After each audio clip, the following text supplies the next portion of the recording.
Bom dia, gente. Tudo bem com você? Que bom. Enquanto a gente cantava, pensando quando é que foi a primeira vez que eu estive aqui na Igreja Presbiteriana do Bueno. E eu acho que foi no ano de 2008, quando eu vim para o seminário, há muitos anos atrás. E eu não lembro qual foi a programação que teve, mas foi algum congresso, alguma conferência. E aí eu estive aqui nessa igreja. E foi muito bom. E aí depois, quando eu retornei para pastorear aqui em Goiás, estive já por diversas vezes aqui acompanhando o Giovanni e em algumas programações. Fui contemporâneo do Giovanni no seminário, contemporâneo do Índio também no seminário. E por isso que eu sou um pouco velho. Não parece, mas eu sou um pouco velho também. Assim como o Índio. Não tanto quanto o Índio, na verdade. Tem sido especial estar aqui em Goiânia nesses últimos anos. Sou pastor da Igreja Presbiteriana Luz, e nos últimos anos Deus tem colocado 4 pastores a caminharem juntos aqui em Goiânia.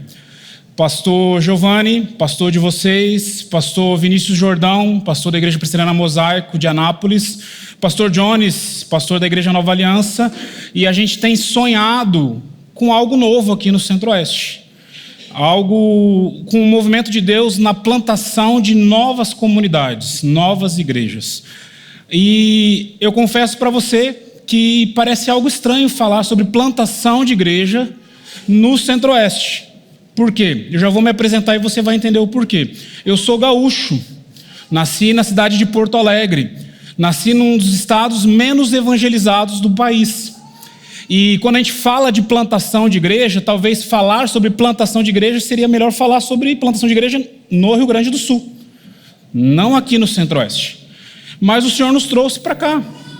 E eu entendo que aonde nós estamos, nós precisamos estar expandindo o reino de Deus. Então nós 4, nós estamos sonhando com plantação de novas comunidades, igrejas relevantes, impactantes, que continuem impactando a sociedade, alcançando pessoas, porque entendemos que todas as vezes que nós saímos da nossa casa, nós olhamos para o céu, os céus ainda não se rasgaram, o nosso Senhor ainda não voltou, e enquanto Ele não voltar, a igreja tem muito trabalho para fazer. Nós temos que proclamar o Evangelho e alcançar pessoas para o reino de Deus. Então, novas comunidades relevantes, alcançando pessoas, libertando pessoas do império das trevas e trazendo para o reino do amor de Deus. Por que eu estou em Goiás? Então, vou apresentar a vocês o motivo. Não é porque eu amo tanto os goianos, mas é porque eu amo uma goiana. Esse é o motivo de estar aqui em Goiás. Minha esposa, ela é goiana. E depois de tantos anos no estado do Rio Grande do Sul, eu vim para o seminário em Goiânia, porque depois de ela ficar tantos anos no Rio Grande do Sul, quando eu fui para o seminário, ela falou: amor, eu quero voltar para o meu estado. E aí viemos aqui para Goiânia fazer o seminário. Daí voltamos para o Rio Grande do Sul, fui pastor durante 10 anos no estado do Rio Grande do Sul, e chegou um tempo, ela falou: nossa, cansei do frio. Eu quero voltar para o calor, passar um pouco de calor novamente. E aí eu já tinha cumprido a nossa cota. Qual era a nossa cota? Trazer novos gaúchos ao mundo. Então fomos para o Rio Grande do Sul, trouxe 2 novos gremistas ao mundo. E aí eu falei, então tá bom, já podemos voltar para Goiás. E então nós estamos. Então Dani, ela é goiana e não está aqui nessa manhã porque está ministrando louvor na Igreja Luz. E Deus nos deu o Theo, que é o meu mais velho, e o Kalel, que é esse com a língua de fora, que herdou esse lado roqueiro do pai, e por isso que está aí. Ele não gosta muito que eu exponha ele dessa maneira, mas esse é o perfil dele. Eu brinco com as pessoas que eu tenho um filho reformado, que é o Theo, e o filho pentecostal, que é o Kalel, que está ali brincando sempre. E Deus nos deu esses 2 gaúchos que estão ali. Qual é o momento mais especial do seu dia? Não sei o que você fez hoje de manhã.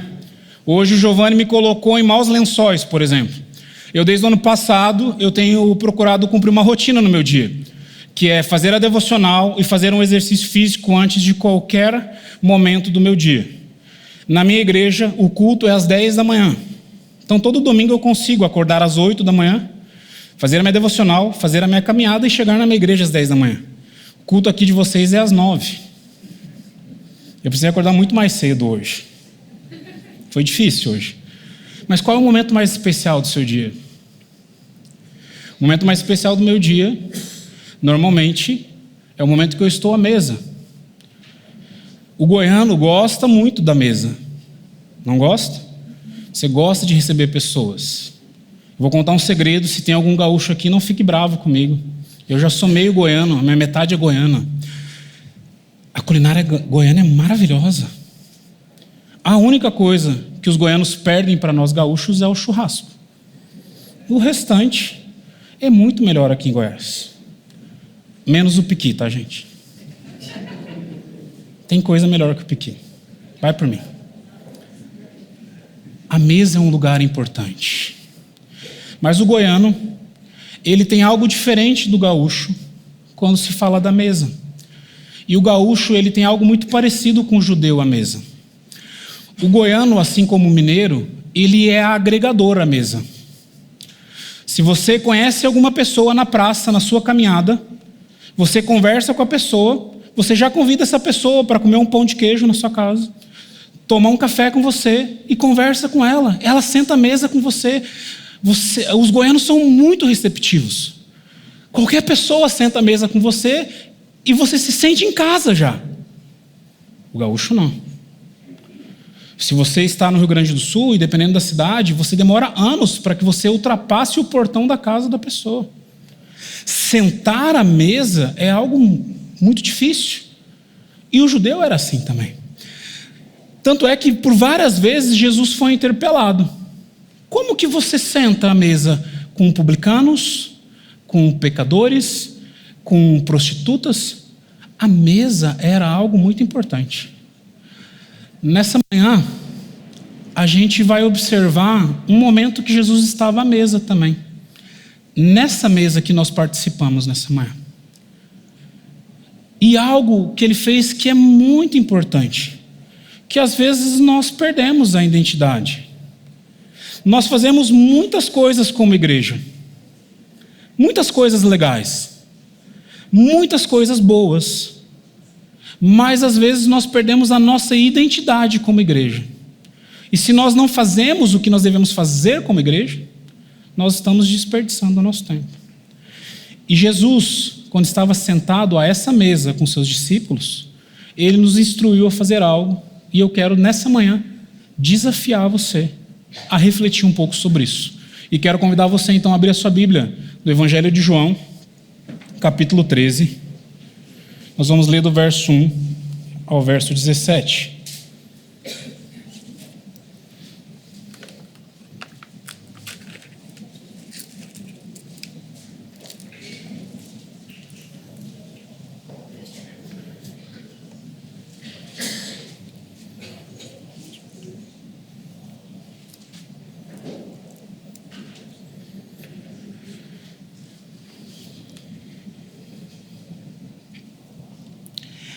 Evangelho de João, capítulo 13, do verso 1 até o verso 17.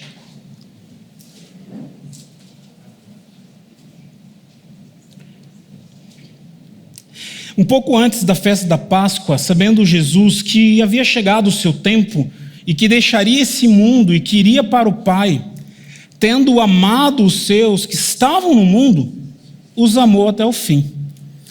Estava sendo servido o jantar e o diabo já havia induzido Judas Iscariotes, o filho de Simão, a trair Jesus. Jesus sabia que o Pai havia colocado todas as coisas debaixo do seu poder e que viera de Deus e estava voltando para Deus. Assim, se levantou da mesa, tirou a sua capa e colocou uma toalha em volta da sua cintura.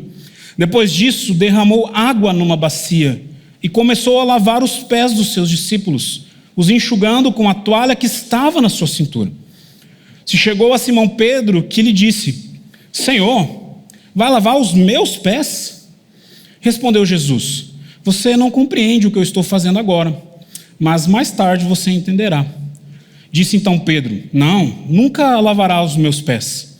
E Jesus respondeu: Se eu não lavar, você não tem parte comigo. Respondeu então Simão Pedro: Então, Senhor, não apenas os pés, mas também as minhas mãos e a minha cabeça. E respondeu então Jesus: Quem já se banhou não precisa lavar somente os pés, porque todo o corpo já está limpo. Vocês já estão limpos, mas nem todos, porque ele sabia quem iria traí-lo, e por isso disse que nem todos estavam limpos. Quando ele terminou de lavar os pés, Jesus tornou a vestir a sua capa e tomou o seu lugar. Então ele perguntou aos discípulos: vocês entendem o que eu fiz? Vocês me chamam de mestre e senhor, e com razão, porque eu sou. Pois bem, se eu, sendo senhor e mestre de vocês, lavei os pés de vocês, vocês também devem lavar os pés uns dos outros. Eu dei o exemplo a vocês, para que vocês façam como eu fiz.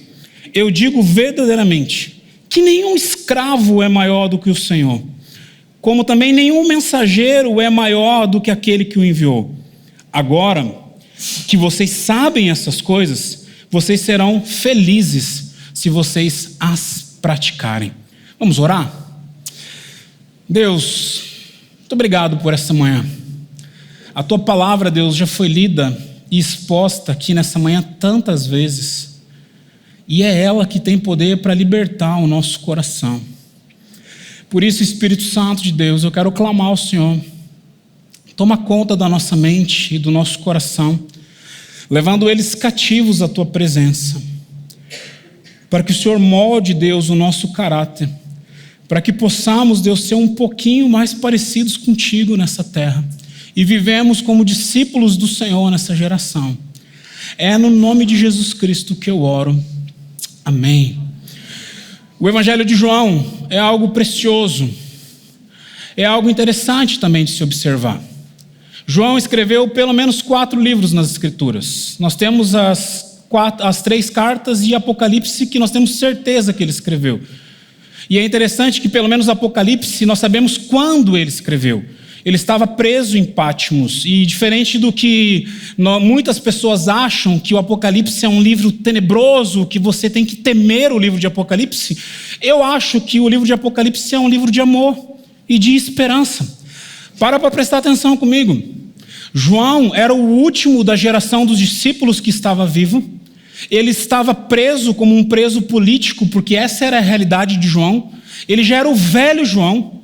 Então talvez ele estivesse frustrado com tudo que ele havia vivido, com tudo que ele havia passado como igreja, e naquela prisão, num lugar inóspito que ninguém queria estar, o Senhor se revela a ele.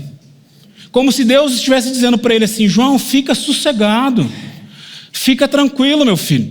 Tudo aquilo que você me ouviu falar, tudo aquilo que você me ouviu pregar e você estava ensinando pela igreja, vai ter um fim.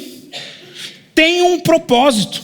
Você está passando por tudo isso, mas fica tranquilo. Eu estou com você. Se você olha o Apocalipse dessa maneira, você tira todo esse medo que as pessoas têm de interpretar o livro de Apocalipse. Há uma divergência entre os teólogos quanto ao Evangelho de João. Quando ele foi escrito e o porquê ele foi escrito. A gente sabe que historicamente João sai da ilha de Patmos. E que João sai da ilha de Patmos e ele vai pastorear uma igreja. A igreja de Éfeso. Uma igreja bem plantada. E é uma igreja interessante para nós que gostamos de falar sobre plantação de igreja. Porque é uma igreja que você tem a oportunidade de ver o nascimento dela, o desenvolvimento dela nas Escrituras. Você tem a oportunidade de ver lá em Apocalipse essa igreja passando por uma dificuldade. E depois você tem a oportunidade de ver o apóstolo João, o grande apóstolo, pastoreando a vida dessa igreja. Ele sai de Patmos para cuidar dessa igreja. E aí você tem alguns escritos históricos falando desse período de João lá.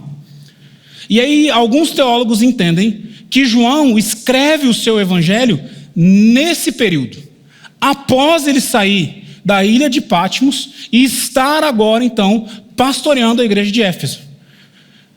A bênção de ser um pastor convidado e não ser o pastor de vocês é que eu vou dar a minha opinião. E o pastor Giovanni e o Rômulo depois, se eles quiserem desconstruir a minha opinião, eles desconstroem, ok? Pode discordar de mim, Rômulo. Eu acho que é assim. Para prestar atenção comigo. Os sinóticos já haviam sido escritos. E se você observar, eles têm esse nome porque eles são muito parecidos. Eles têm a mesma origem.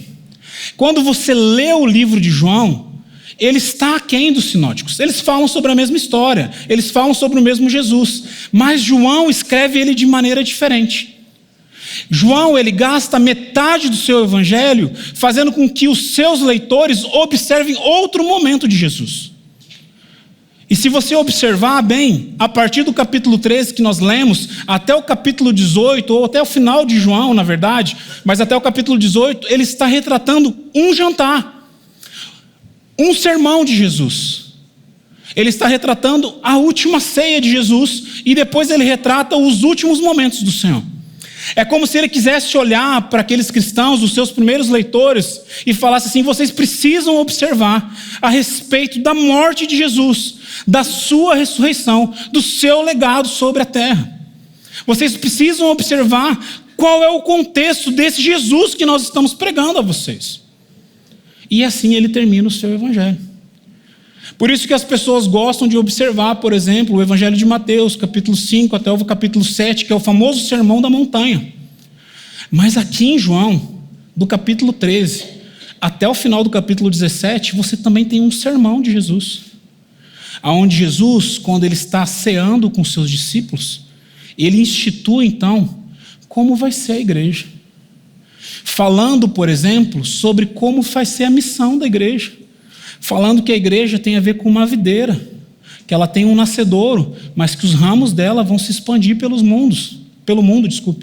Os mundos é só se for da DC, que tem vários mundos paralelos, né? Mas só um mundo. Falando, por exemplo, que nós temos um consolador, que é o Espírito Santo de Deus.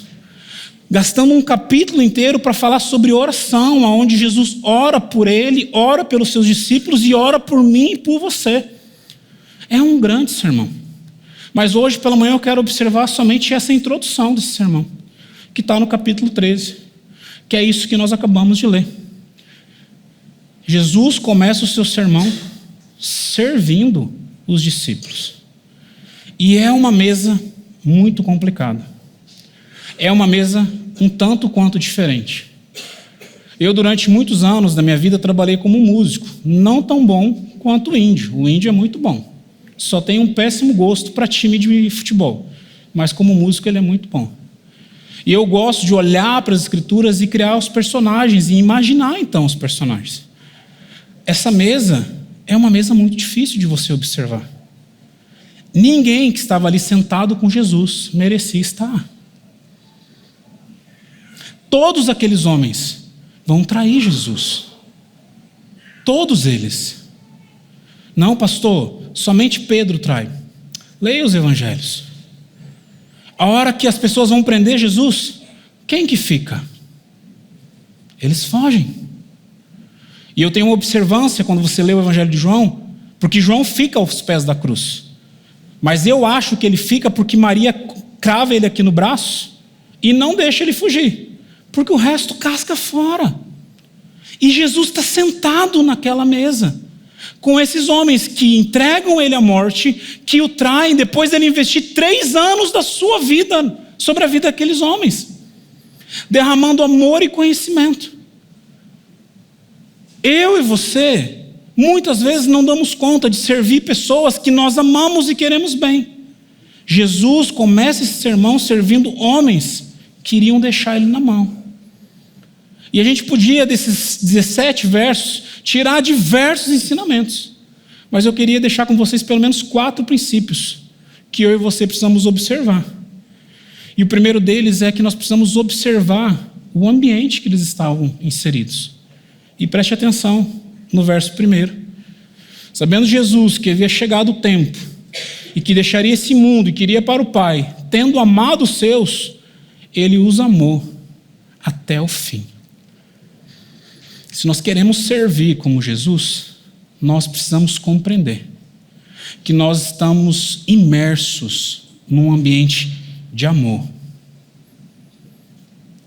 Eu gosto dessa maneira que João escreve o seu evangelho, porque em dados momentos ele está como um comentarista, olhando a cena e comentando aquilo que ele está observando, e em dados momentos ele está inserido dentro do contexto.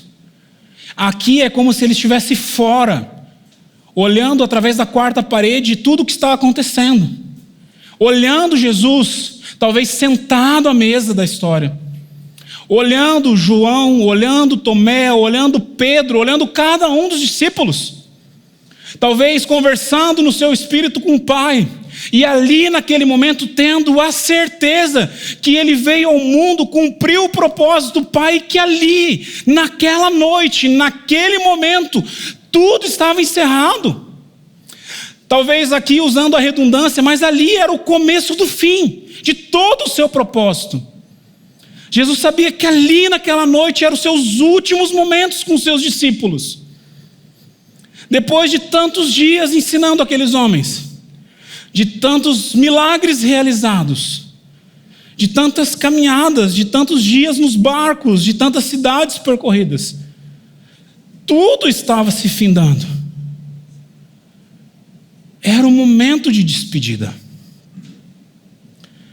João teve a certeza, ao registrar no seu evangelho, do amor que Jesus tinha por eles. Porque é como se Jesus estivesse olhando para os discípulos, tendo a certeza do cumprimento do seu propósito e de que Jesus iria amar aqueles homens até o fim. Quando nós estamos imersos num ambiente de amor, e esse ambiente nos constrange, é mais fácil de servir. É muito mais fácil. Nós estamos imersos nesse amor quando nós vivemos dentro da igreja.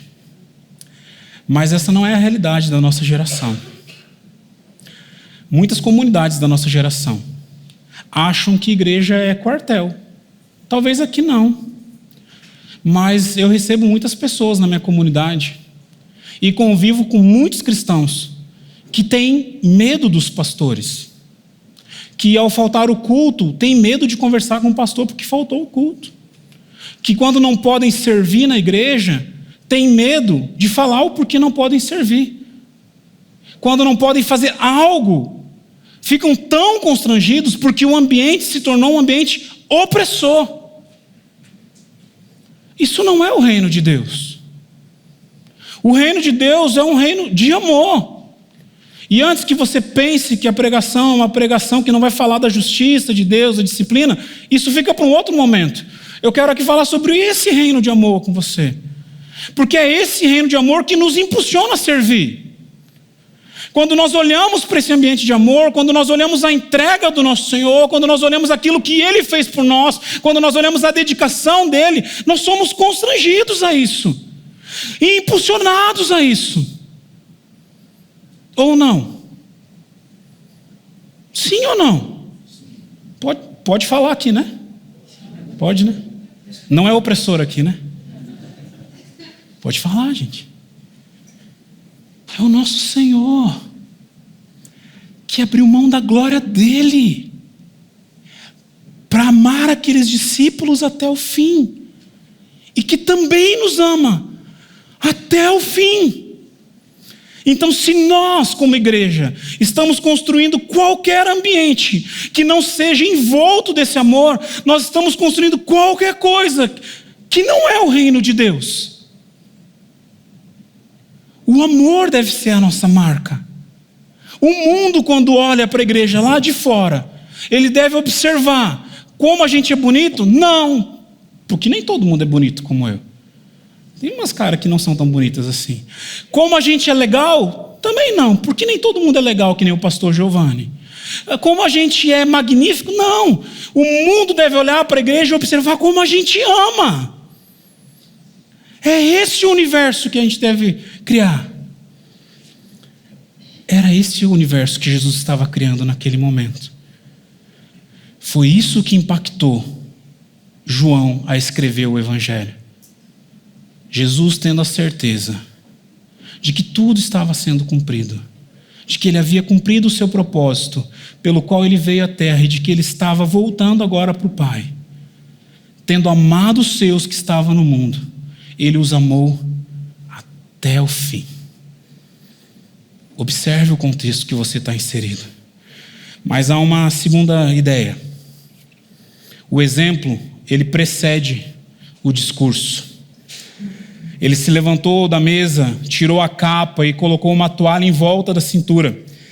Depois disso, derramou a água numa bacia e começou a lavar os pés dos seus discípulos. Enxugou-os com a toalha que estava na cintura. Esse ambiente que nós criamos de amor é um ambiente onde o exemplo precede o discurso. Às vezes, só às vezes, eu olho para o Senhor Jesus, e eu quero dar alguns pitacos.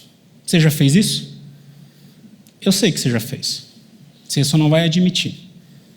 Porque às vezes você tem os seus planos, e você fala assim: Deus, eu sei que o Senhor está fazendo assim, mas se o Senhor fizesse assado, ia ser muito melhor.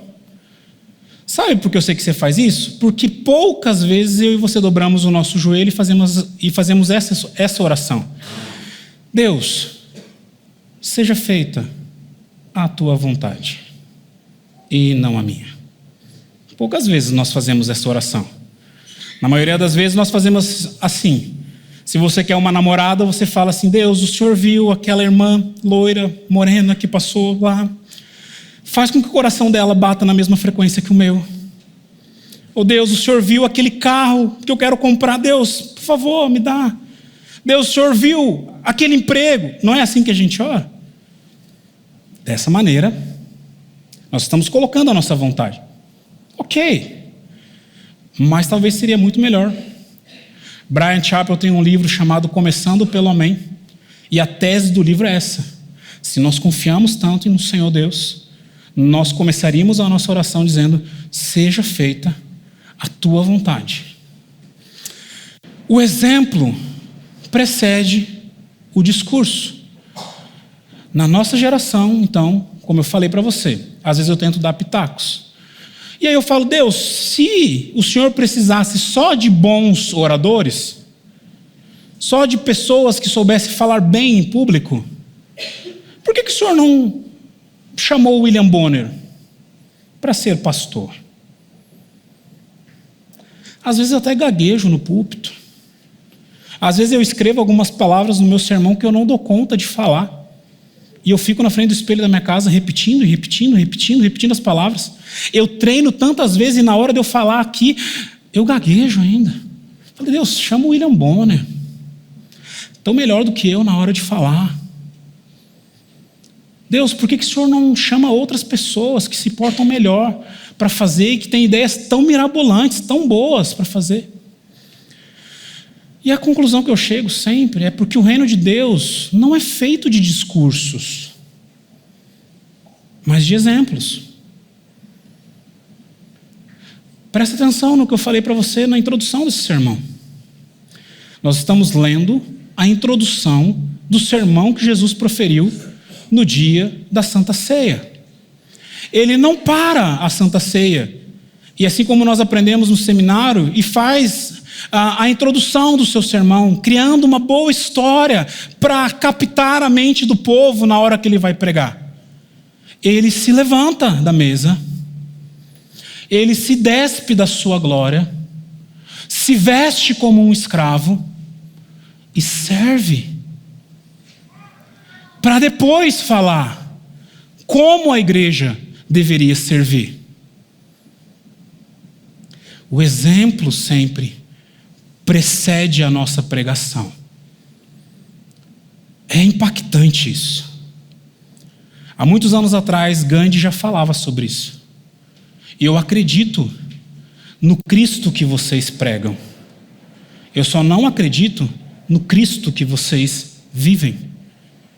Isso deveria ser um tapa na nossa fronte. Tantos anos atrás, Gandhi falou isso. A nossa geração continua fazendo a mesma coisa. Olha as redes sociais.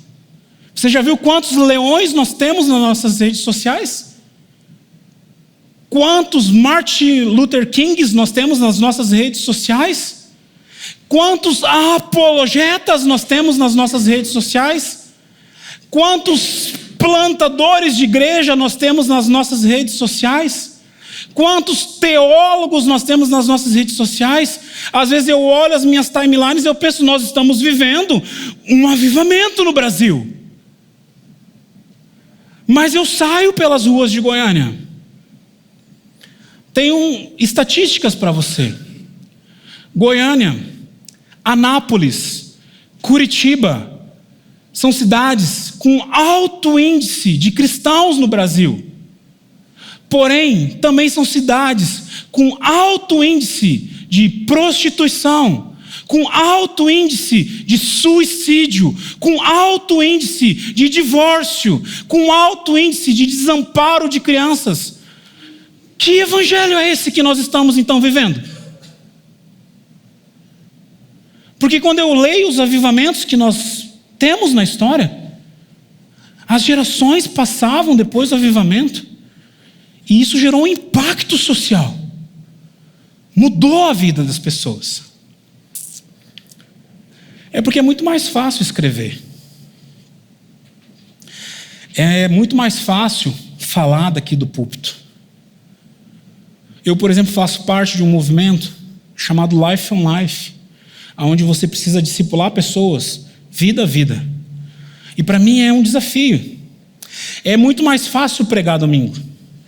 Eu prego, você está aí sentado, você até dá umas risadas quando eu faço alguma piada aqui na frente, mas você em nenhum momento levanta a mão e fala assim: pastor, o senhor está falando uma besteira aí. Pastor, eu não concordo com o senhor. Você está me vendo aqui vestido, cheirosinho, você não está vendo as minhas falhas, os meus defeitos, você não está me vendo num dia que eu briguei com a minha esposa, ou que eu tive uma crise no trânsito, ou que eu estou lidando com os fantasmas do meu coração.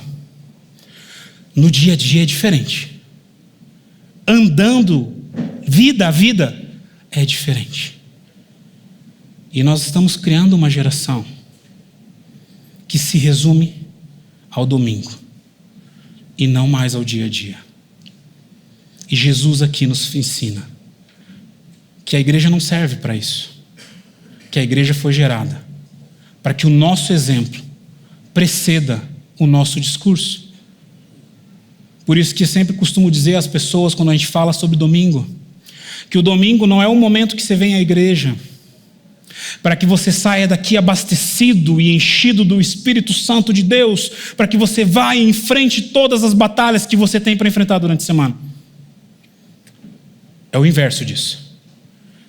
Depois de você viver a sua vida lá fora, onde você orou sozinho, você cantou sozinho, você buscou o Senhor sozinho nas suas lutas diárias, domingo é o dia que você reúne com seus irmãos na fé, para vocês juntos celebrarem ao Senhor, Deus de vocês, e depois saírem daqui. Dietrich Bonhoeffer tem um livro chamado Comunhão, e ele fala que os cristãos são células perdidas pelo cosmo, e que quando Cristo encontra elas, eles precisam então se juntar novamente, porque agora eles são um corpo. E isso é a nossa celebração dominical. Nós estamos perdidos aí pela cidade de Goiânia, mas domingo à noite, ou de manhã aqui no caso, né? Nós nos juntamos para celebrar. Mas o que impacta a cidade de Goiânia é o que você faz lá fora, no seu trabalho, na sua escola, na sua família. E se você não está fazendo isso, fera, talvez você não está seguindo Jesus, porque o seu mestre fez isso. O exemplo dele precedeu o discurso.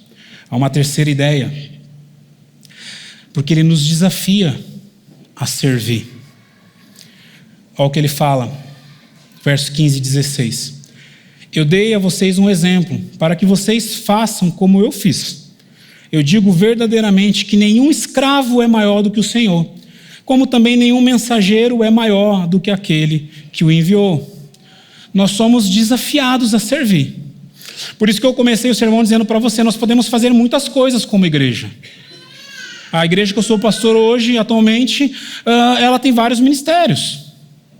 Tem até ministério de cozinha na nossa igreja. Todos os domingos, aqui tem almoço? Não? Todos os domingos, se você quiser sair daqui na Igreja Luz almoçar, todos os domingos tem almoço na Igreja Luz. Não cria. Almocem lá. Ok? É para missões lá o almoço. 15 pilão, baratinho, muito fácil. Tem ministério de almoço, mas não tinha almoço na Bíblia. Mas lá tem. Louvor era diferente, não tinha violão nos dias de Jesus. Era diferente. Então a gente pode, ao longo dos anos e das eras, eu tenho certeza que daqui 50 anos, se os céus não se rasgarem, os instrumentos musicais vão ser diferentes. A maneira de cultuar no local vai ser diferente. Talvez data show. Eu, por exemplo, quando o Senhor encontrou a minha vida no ano de 94, eu fui inserido no Ministério de Louvor trabalhando com retroprojetor. Você conheceu o retroprojetor? Você é velho. Tinha que escrever. E às vezes você estava terminando de escrever a lâmina, você passava a mão, borrava tudo. Era o caos. Hoje a gente tem data show. Eu vim todo preparado aqui para usar o cabo no meu data show. Eu descobri que agora não precisa nem cabo mais. Evolui. Isso é mutável. Não mexe com o essencial. Mas se a igreja não serve, ela perdeu o DNA dela.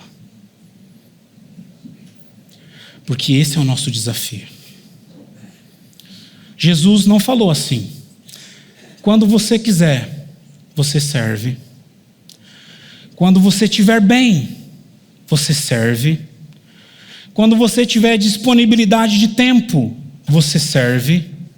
Quando tudo coadunar no cosmos, você serve. Não. Da maneira que eu fiz, vocês também façam. E eu queria rapidamente, por causa do meu horário, só você observar a agenda de Jesus, para que depois você observe a sua agenda em casa. Jesus estava a algumas horas de levar algumas chicotadas por você. Jesus estava a alguns momentos de ser injuriado por sua causa. Jesus estava a alguns dias de sofrer os flagelos da cruz por sua causa. Quem precisava ser consolado nesse momento? Jesus ou os discípulos? Quem tinha uma agenda mais cheia nesse momento?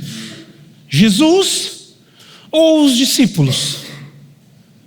Quem tinha as desculpas melhores? Tipo assim, eu não vou servir vocês hoje aqui, eu preciso ir para casa descansar, porque daqui um pouco eu tenho uma coroa de espinho para botar na cabeça.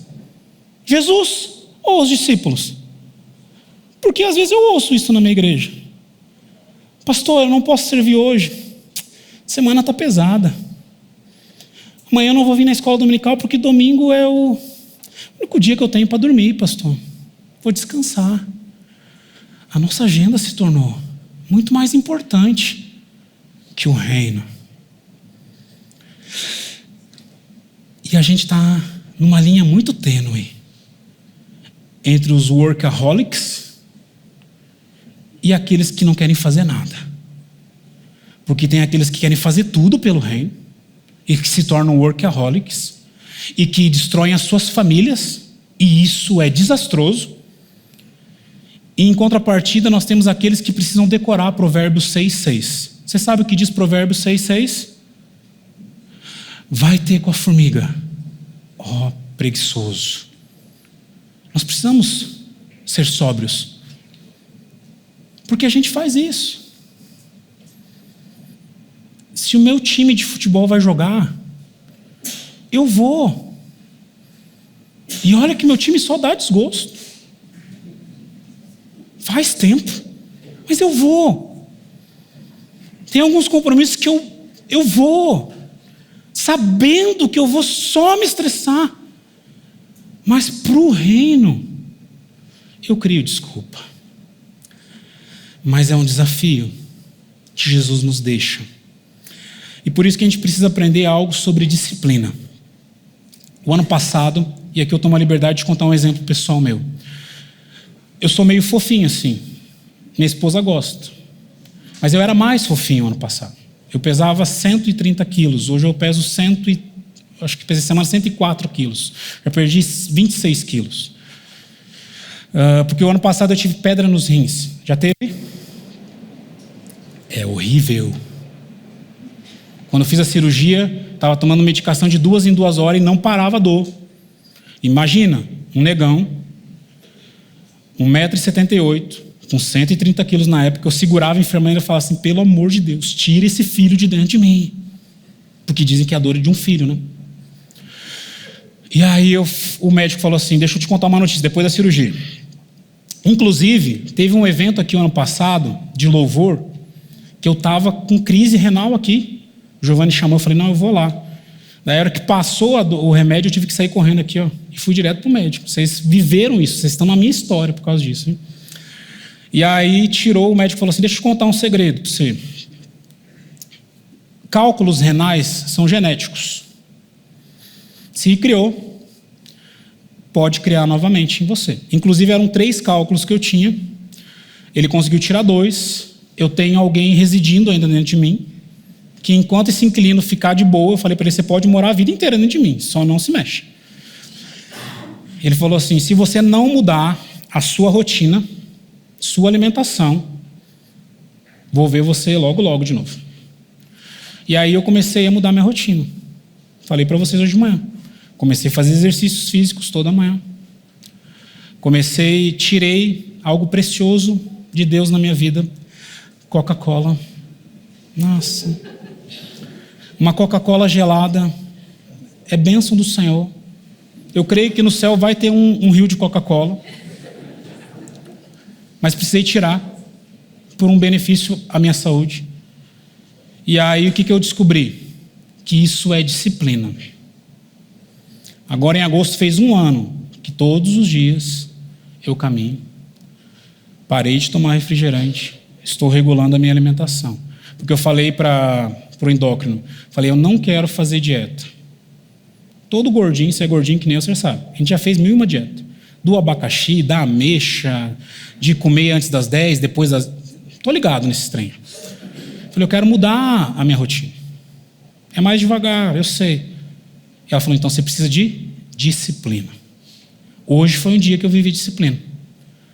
6 horas da manhã, fera. Você acha que eu estava a fim de levantar e caminhar? Nem um pouco. Mas eu aprendi uma frase. Quando você quer fazer algo, você vai começar a fazer. No começo, você vai fazer sem gostar. Faça sem gostar. E vá fazendo. Mesmo sem gostar. Ensine para o seu corpo que isso é disciplina. Até que isso se torne uma rotina. Hoje eu sinto falta quando eu não caminho. Eu sinto falta quando eu não faço um exercício. Eu estou na meta. Talvez a próxima vez que eu pregar aqui, se o Giovanni chamar de novo, já baixei de 100 quilos. É minha meta, só baixar dos 3 dígitos. Porque eu falei para o endócrino, quando eu casei, em 2005, eu pesava 90 quilos. Ele virou para mim e falou assim, você tem que pesar 70 quilos. Falei, moço, eu pesava 70 quilos quando eu tinha 10 anos de idade.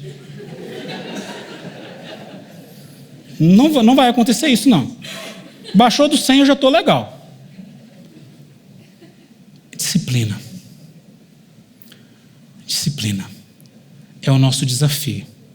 E o desafio é servir porque o nosso mestre mandou. E servir como um escravo, olhando o outro sempre superior a nós. Porque daí, terminando a mensagem dessa manhã, Jesus nos fala de algo proveitoso.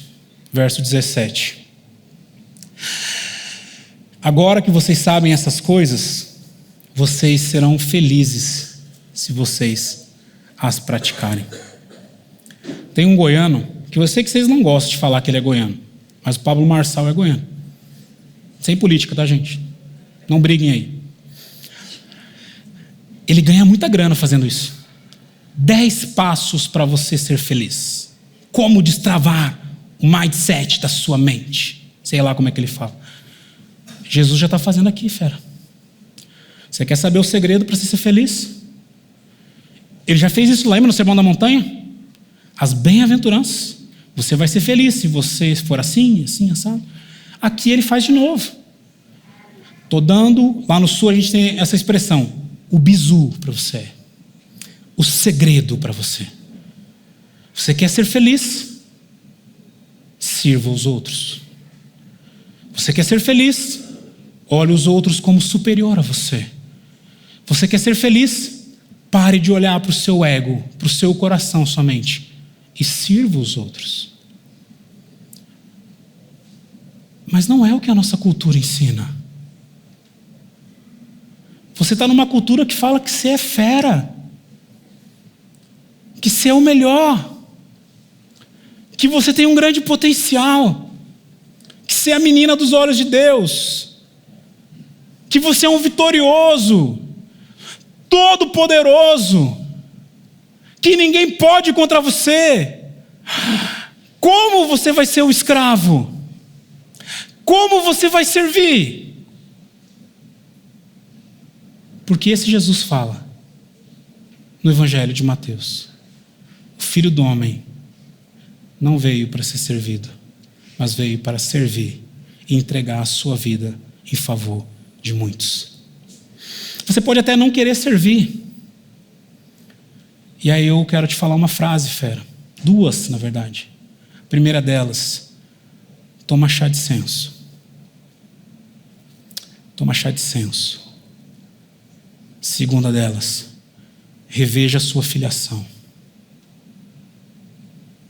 Porque você pode estar servindo qualquer pessoa, mas você não está servindo o Senhor Jesus Cristo. Porque o Senhor Jesus Cristo, Ele serviu. E se você é discípulo do Senhor Jesus Cristo, se você segue os princípios do Senhor Jesus Cristo, você tem que servir como o seu Senhor serviu. É simples. Você não precisa criar e contextualizar princípios. Não tem que fazer exegeses abomináveis do texto grego. Não tem que criar vários mindsets para você compreender. É só você servir como seu Senhor. E aí Billy Graham tem uma frase que eu gosto muito. Deus nos deu duas mãos. Uma para receber e uma para compartilhar. Nós não somos cisternas feitas para acumular. Nós somos canais feitos para compartilhar. Ah, se a igreja compreendesse isso. Como a igreja do Senhor Jesus Cristo da nossa geração precisa compreender isso. Que nós fomos chamados para servir essa geração. Em todo tempo. Em todo lugar. A todas as pessoas. Ah, se nós compreendêssemos isso. E aí eu termino a mensagem com duas aplicações. A primeira delas, no âmbito mais geral. Você como igreja precisa servir. Quais são as mazelas aqui do setor Bueno? Quais são? Quais são os problemas aqui desse setor? Ou você acha que Deus plantou a igreja do Bueno aqui nesse setor para que você tenha um lugar no domingo de manhã ou à noite para você vir cantar algumas canções e ir embora? Você realmente acha que é para isso que Deus plantou você aqui como igreja? Quais são as mazelas desse setor? Quais são os problemas? Se você não consegue responder essa minha pergunta, você já tem um bom princípio para você começar. Porque você está aqui como igreja para responder os problemas aqui desse setor. Deus não espera dos políticos, Deus não espera das pessoas aqui do bairro, Deus espera de você como igreja responder os problemas desse setor. Mas eu também queria ir para o ambiente mais micro. Como você tem servido dentro da sua casa? Ao longo desses anos de ministério, eu tenho participado de diversas caravanas missionárias. Acho que aqui o Bueno também faz, várias igrejas fazem. E a gente começa a ficar velho e começa a ficar meio que nem Salomão, assim, observar as coisas. Caravana missionária é muito bom, mas revela corações. A nossa igreja, por exemplo, fez caravana missionária no Mato Grosso e também vai para Angola. Eu pego uns crentes da minha igreja que não serve o pai e a mãe, não serve na igreja, mas quando está lá no Mato Grosso, o bicho é o John Piper pregando. Meu Deus, é o novo Martin Luther King. Vai para Angola, ele é o Simonton da Angola. Por quê? É muito mais fácil você servir quando você está longe de casa.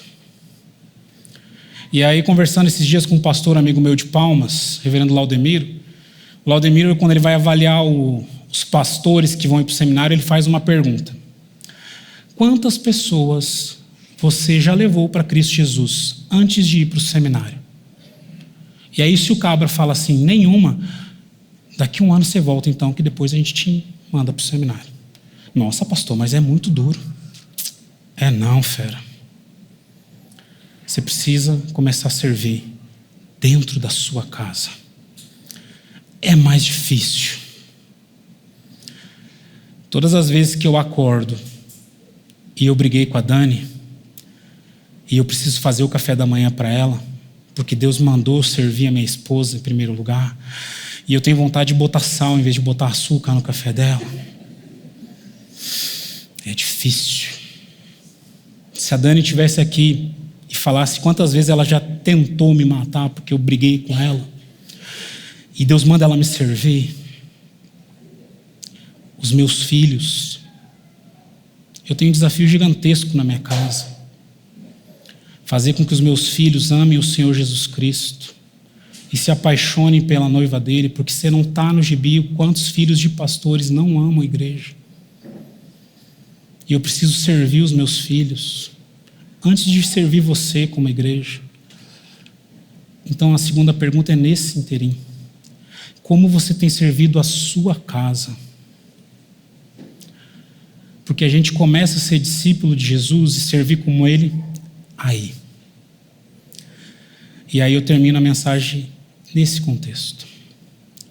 Eu quero muito, ouço muito falar de vocês nos cafés e nos almoços que eu estou com o Giovanni, mas eu quero continuar ouvindo de vocês.